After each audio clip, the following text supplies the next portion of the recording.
సార్వత్రిక ఎన్నికల్లో తెలుగుదేశం పార్టీ గెలిచి చంద్రబాబు నాయుడు ముఖ్యమంత్రి కావాలని మరియు రాజంపేట టీడీపీ ఎమ్మెల్యే అభ్యర్థి సుగవాసి సుబ్రహ్మణ్యం అత్యధిక మెజార్టీతో గెలవాలని ఉమ్మడి కడప జిల్లా చిద్దవాట మండలం వంతాటిపల్లి గ్రామంలో ఉన్న గ్రామదేవత గంగమ్మకు జ్యోతి సుబ్బారెడ్డి ఆధ్వర్యంలో టీడీపీ నాయకులు ప్రత్యేక పూజలు చేసి అనంతరం 101 టెంకాయ కొట్టారు.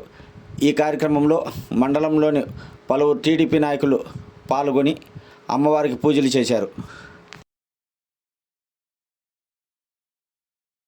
అన్నమయ్య జిల్లా రైల్వే కోడూరు మండలం సురపురాజుపల్లె గ్రామ పంచాయతీ పరిధిలోని ఎస్టీ కాలనీలో సిపిఐ మండల కమిటీ సభ్యులు పర్యటించారు.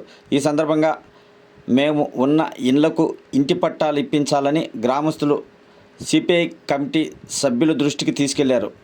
సిపిఐ నాయకుడు దార్ల రాజశేఖర్ మాట్లాడుతూ సమస్యల పరిష్కారానికి తమ వంతు కృషి చేస్తామని, అందరూ సమస్యపై ఏకపక్షంగా పోరాడడానికి సిద్ధంగా ఉండాలని సూచించారు.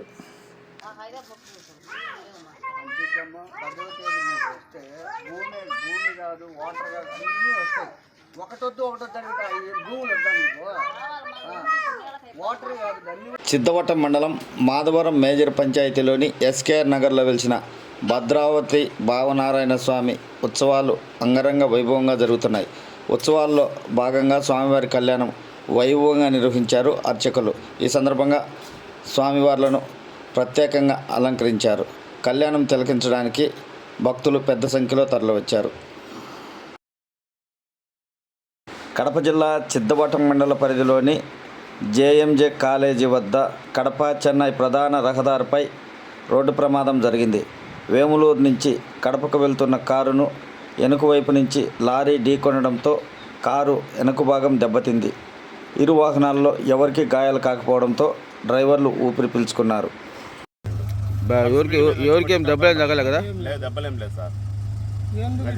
నీ పేరు ఏం పేరండి? నా పేరు వెంకట సుబ్బయ్య సార్.